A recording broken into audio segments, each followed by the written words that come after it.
What's the biggest lesson you've learned from Elon? You know, he's a complicated dude, obviously, for many reasons. But I think there was like that simple lesson to take away. Are you going to get Elon on? I'm trying. It's pretty dramatic. We were at Neuralink filming something for a movie I'm making, and we were there until 1 a.m.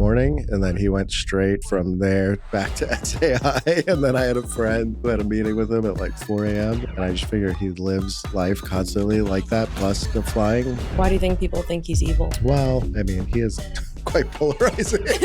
Someone you also covered really in depth. You love polarizing people. It's Bryan Johnson. Yes. So what have you learned from him? Not enough health things.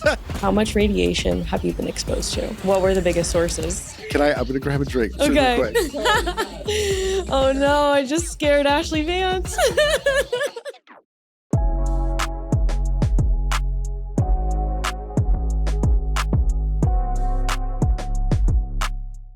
Welcome back to Core Memory. I'm your host, Ashlee Vance. Today, we have a very special guest. Her name is Molly O'Shea. Welcome to the show. Hi.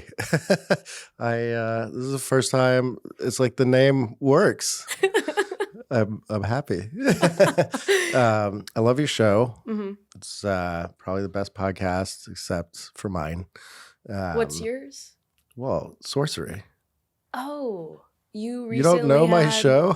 You recently had Sam Altman on the pod, right? Or no, it was Jack Altman. It was Ann Altman. Okay. Yes. There's so many. I mean, you just walk around San Francisco, you get yourself an Altman. So I came across you because we share something in common. What is that? Brex. The intelligent finance platform. The modern finance platform built for performance. Yes. Well, I run my business on Brex. Do you? Yeah.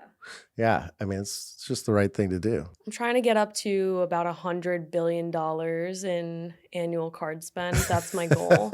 I know they just recently surpassed that, so I'm trying to double it for them. Well, I know when you were at Bloomberg, you were notorious for the highest expense reports the company has ever seen, so you might get there. Is that true? Do you remember what kind of numbers I was pulling? They were significant, and you're talking six figures? Oh, yes. 9 figures? It was 6, possibly bordering on 7 sometimes. Okay. What's the most expensive thing there? Equipment? Oh, no. Well, Bloomberg, God bless them. Wait, now who am I? Yeah, now I'm confused. Freaky Friday, let's switch it back. Okay. Ashlee Vance, welcome to Sourcery. How are you? I'm good. Thank you so much for having me. I did a flight one time. Well, so Bloomberg has this tremendous expense policy. I don't feel like I'm revealing anything too horrible. I mean, they fly people business class, even the journalists who make no money for the company. They get paid more in flights than they do salary. Yeah, like, well, you know. All right, let's work on that one, Bloomberg. There's the terminal people who make all the money for the company, and then the journalists get to, like, okay, first of all, I don't want this to sound too bad. Bloomberg has very good journalists. They're doing good stuff, but you know, it's not like the media side makes tons of money for the company compared to the terminal. And then the journalists get to run around the world reporting their stories. And so I always appreciated that. But one time I was in Shenzhen and my flight was canceled and I got stuck in this weird China Air limbo where it was like, they cancel your flight, but you can call a number. I called Bloomberg's travel support. They're like, yeah, nobody's ever answered the China Air customer support number in like 20 years. And I had to get to Ukraine like the next day. and it was like I couldn't book my ticket until it was officially canceled by China Air, but they didn't want to cancel it. You had to take the train instead? No. So then Bloomberg was like, well, we got to get you out. So we'll just buy immediately a business class ticket from Shenzhen to Ukraine. I have no idea how much that ticket cost, but it was substantial. That was where my story was going. Next time, make sure that they just charter you a jet. That would be nice. I would take that. That's how you get the real travel points. Well, we actually had like a guy who watched my video show worked in the airport air traffic control. And so he was texting me. He's like, "You're never getting this flight." No. Yeah. He's like, "It's not happening. They're just lying. It's not there." Okay, so I prepared a couple of really critical questions, actually. Who is your favorite nerd? I'll just go with what jumped to my head, but I don't even know if this is going to be the most exciting answer you're looking for. There's a guy named Carver Mead. This is how old I am. I mean, he's kind of like previous generation tech. He was around like forming the semiconductor industry. He was a professor at Caltech, and he's like one of these dudes.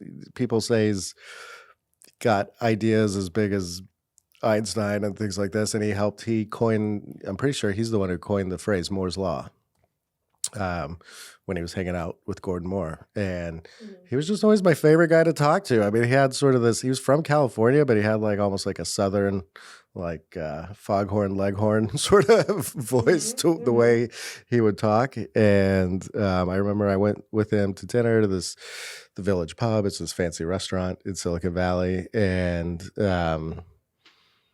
I was at the New York Times, and we had very tight expense reports back then, and he ordered this. All my stories are about expense reports. They all go back to Brex. You know, Brex automates that. If only I had had Brex to help me navigate these horrible expense situations I got myself into.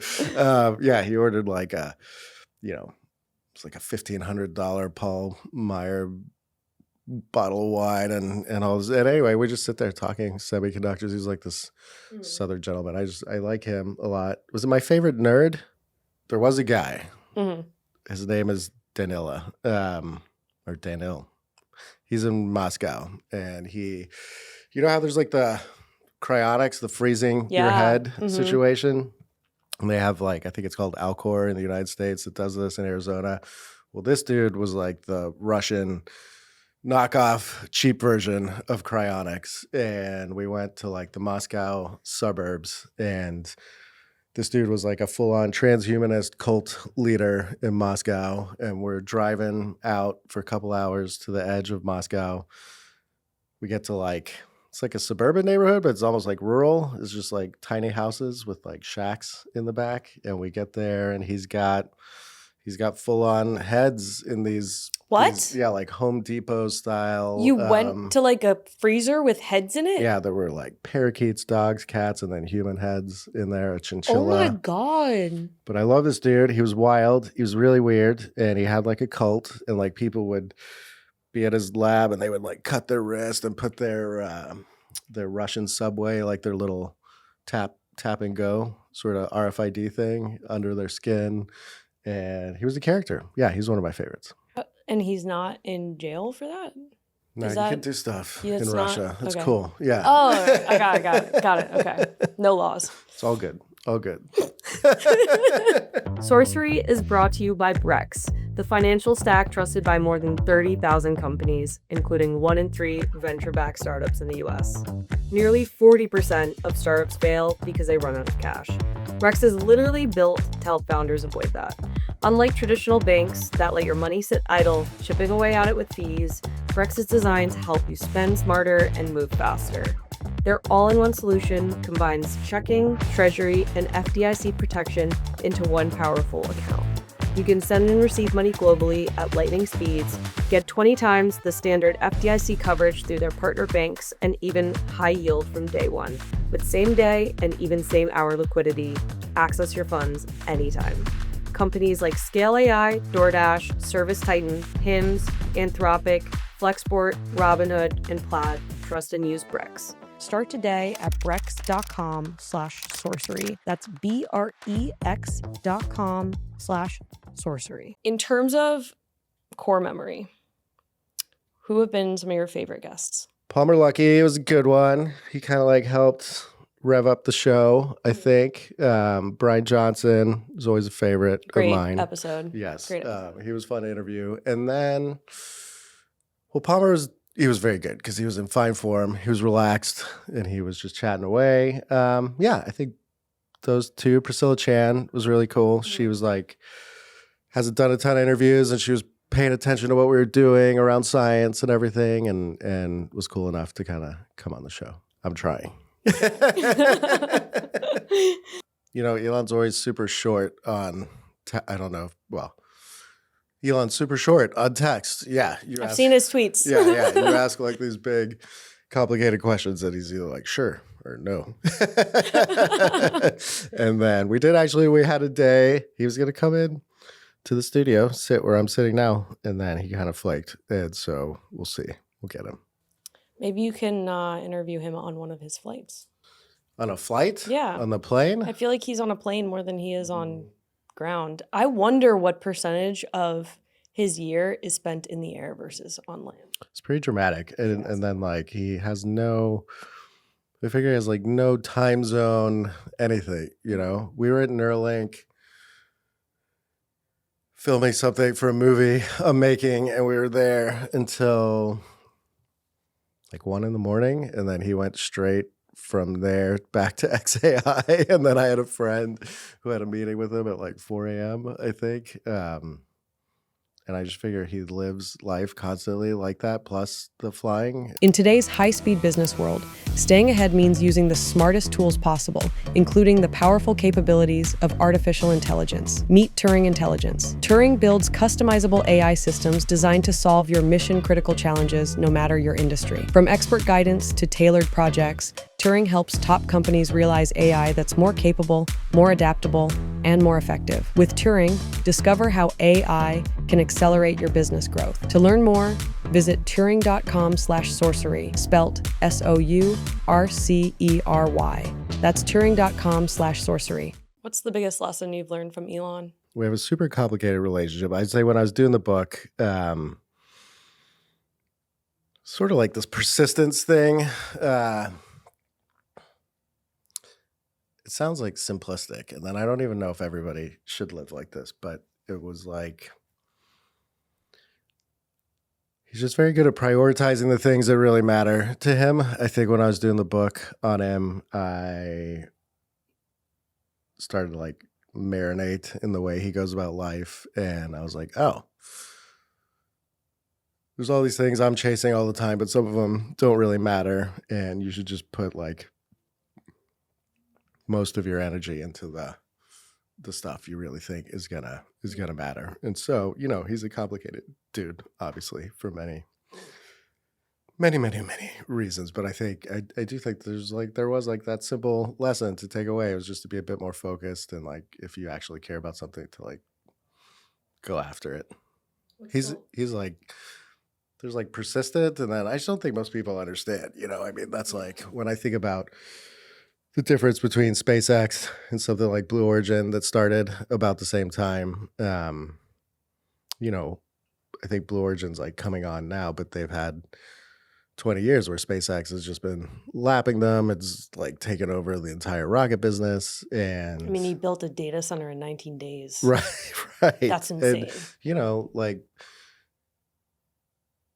people can hate him for all his politics stuff and everything like that. I get it. But the reason those things work is because like even when he's the richest dude in the world and he's in his 50s and all that, he's like sleeping there doing all this stuff. You know what I mean? So there's just like, I just don't think there's many people that would do that. And it's sort of, I think that just like oozes into the companies and makes it work. Why do you think people think he's evil? Quite polarizing with his tweets and his opinions. I've like covered him so long that I've gone through. He was like hated by Republicans, you know, and then now he's like hated by the left. It's hard to keep track. And then there's sort of, I always think of it as like when the Model 3 was total disaster, and you could tell it was like taking a toll on him. That was sort of when bad Elon started to emerge on Twitter. And it kind of stuck, and he just, I don't know, he used to not be that into politics and everything. He just got so into it. And yeah, I mean, there's a bunch of reasons some people hate him. I find it all sort of stupid, really, because he's either idolized or hated. He's either a hero or the scoundrel. And I think like all people are more complicated than that. And to me, so it's kind of sad. It like undermines a lot of the good things I think he's done, especially for the United States. So, yeah, I wish there was a little less baggage, really. It's always a weird dynamic because people, majority of people, I wouldn't say a majority. It's just like an interesting like psychological experiment like for human behavior of envy and jealousy and then also feeling insecure, but then some people like idolize that, and so you will always with very polarizing success get both ends of the spectrum. And so like You another will, yeah. person who has that effect is someone you also covered really, really in depth. You love polarizing people. It's Bryan Johnson. Yes. So what have you learned from him? Not enough health things. I'm like the only person who like hangs out with him all the time that somehow has got like less healthy. I mean, Bryan's interesting, I think, because there's not usually, he sort of like had this big life transformation when he was 35-ish. And I don't think a lot of people like really wholesale change at that stage in life. And then he's kind of like keeps doing it a little bit. Like people think I don't think they knew Bryan before. And so they think he's like this, maybe they think he's like this one note, he's doing his whole don't die his health thing, and they sort of associate that with his personality. But, he used to be super different. He was actually, when I first met him, I mean, he was so, the reputation was he was really sensitive to criticism, and he was kind of like thin-skinned, and since he got famous, he just like revels in all these people crapping on him. And I don't think it's like an act, I think he's sort of embraced all of this. And so I kind of like, I guess I would have taken away just that you actually can change and morph as you're getting older, I don't know if I sit back and think what I take away from these people. I feel like I just hop from one person to the next. Yeah, maybe I should actually be more thoughtful about all this stuff. I'll interview a week after every interview, and we can do a debrief on your podcast biographies.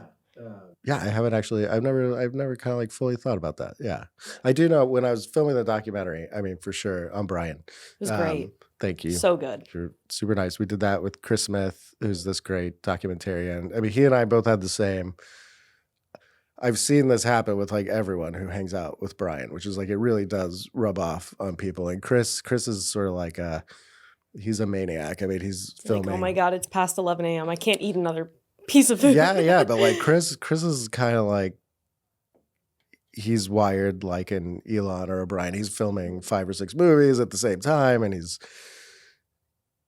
running, just at max speed. And then he met Bryan, and then he started doing like his sleep tracker and everything. And he used to be the kind of guy, he's like calling you at 3 a.m., texting, blah blah. And then near the end of the movie, he's like, "It's 9:30. I'm not answering messages anymore." And so like I have noticed that with everybody who hangs out with Bryan for some substantial amount of time, which is probably just like healthy. I remember when I first started reporting on him, like most people kind of hated him and thought it was just like there are obviously some people who still think that it's like whatever, like a cult or silly or but when I first started reporting on Bryan, like I would get a lot of pushback from editors at Bloomberg and other, like sort of just, it's like, why are you spending so much time on this weirdo? He seems kind of fringe. And then like over time, guess who's wrong? Yeah. Like people took it a lot more seriously. And in these, I mean, we get into it on the podcast, but it's so true. Like he used to come to Silicon Valley and nobody would meet with him and he could never raise money for everything. And then now I see him walk into these rooms and everyone's like, wants to talk to Bryan, but they're all trying to learn how to live a better life and all this stuff. So it's all kind of funny. So he does, I think net, if your thing in life is that you're like rubbing off on people that you're just kind of making them live better, then that's probably not the worst thing. Yeah, I remember specifically from your interview when I thought this was really revealing about him and like his like true interests. But when you were interviewing him, he was talking about the transitions within Don't Die and then Blueprint, and now he's like stepping back from Blueprint. What he created there was tremendous. Like he created a cult product and had like real success and in CPG, which is extremely hard. Like even some celebrities can't break through that. But he mixed it with the good storytelling, his brand, like the marketing and Kate, like all of it came together really, really well. And those breakouts are like, those are difficult. But I think like hearing from him stepping back from that, because, I mean, I think about this too, and maybe you have the same kind of feeling, but like deep down, I'm a nerd. Like, do I want to be posting on X all the time? Do I want to be marketing all the time? Like, no, like I don't. Sometimes I just want to like sit and research stuff. Yeah. But like for him, like you kind of saw that within his stories. Like, no, like I actually just want to focus on the frontier science. Yeah, because he has to become like a character, and then people. It's not like it's working in a coal mine or something, but like making all this stuff is relentless. If you're gonna go full influencer, it's like it's no joke, and you got to think of something new all the time, and it's a thing. Yeah. I feel like within the process of making those products, probably making the products was most fun for him, like the ingredients, like how it works scientifically with the body and all of that. Yeah, and I think it's funny because Bryan always says he was like, and I've interviewed his family. I mean, it is true. He kind of struggled in high school, and he was not like some engineer at university and all that stuff. And so I think some people sometimes question, like, does he know the science and all that? But he like really does. I mean, he can like, it's impressive. He can talk at length about all this stuff. So I think you're probably right. That's probably where he would rather be. All right. So to get to a more serious conversation, I need to ask you a very difficult question. Okay. I don't want to scare you too much, but this is going to be a hard one. Okay. How much radiation? I can't even ask it. Okay, serious. How much radiation have you been exposed to? It's hard to say. Probably like a decent amount. Yeah. Yeah. What were the biggest sources? I mean, I've been to places where they're like processing uranium. I went to Siberia to like a old fusion, like the heart of like the Soviet, fusion program. I went to Ukraine to where they made all the ICBMs for the Soviets for decades and decades. And then Lord knows from like all these random labs over the years. Yeah. I mean, I think the worst thing I probably ever done is like the experimental vehicles. I seem to end up in like planes that are flying for near the first time. I was with George Hotz.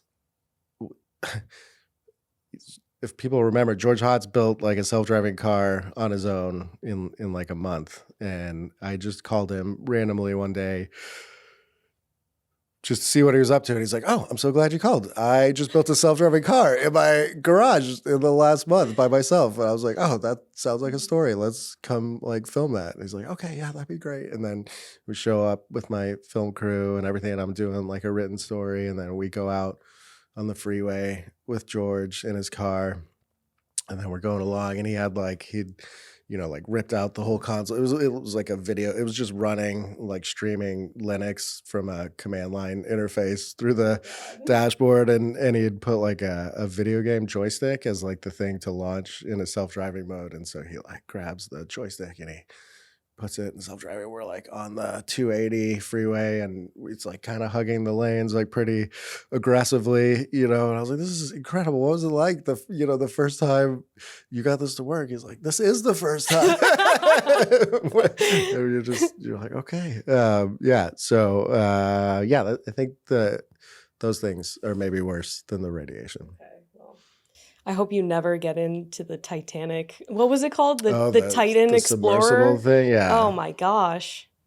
That is like the kind of story I would do. I did think about that. Don't do it. Don't do a submersible. I get claustrophobic, so I try to avoid those. Yeah. Would you do one of the Blue Origin flights or anything like that? Would you go up there? I don't think I'd be afraid of that one. I always wanted to do like the more than the 6-minute flight. I feel like if you're going to go on the rocket, go to the ISS. Yeah, like I want if you're gonna put your life on the line, Make it count. I mean, the Blue Origin one seems quite safe because they got backup plans. But yeah, that's what I always want to do. I want to do They don't really have that. I mean, I talked to some of the crew. There was an event around Milken in LA, and there were a couple of their astronauts there. And I've obviously asked like a lot of curious like child questions. And one of them was like, okay, so what if all the parachutes don't deploy? There's like 3 or 4 parachutes, so they have backup systems, blah, blah, blah.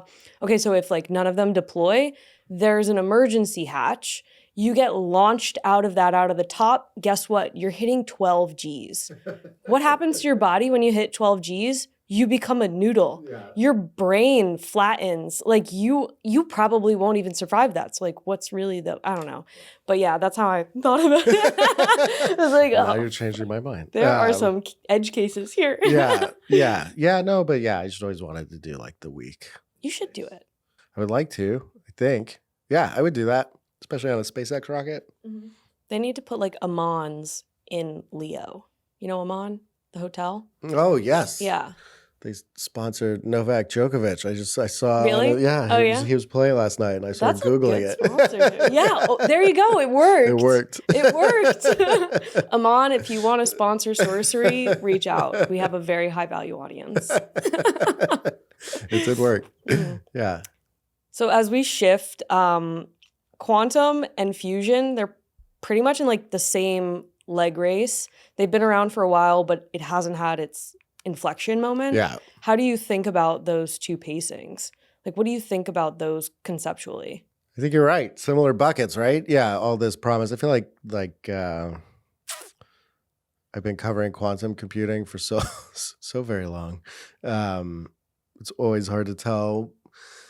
Like you could, there's stuff that's just made up, right? And quantum has never really felt like that to me. It's like there's some semblance of an interesting thing out there that people are chasing. It just feels like it's taken so long. I think I can't remember when D-Wave came out. Like maybe like 2012, I want to say 2014, something like that. That was the first big quantum computing story I wrote, and it was like, oh, we've done it. We've built a quantum computer, and D-Wave is still kind of around, but obviously people don't consider this like a solved problem by any stretch. And so, yeah, it's always that thing where it's like science project that has to become real, and it's hard.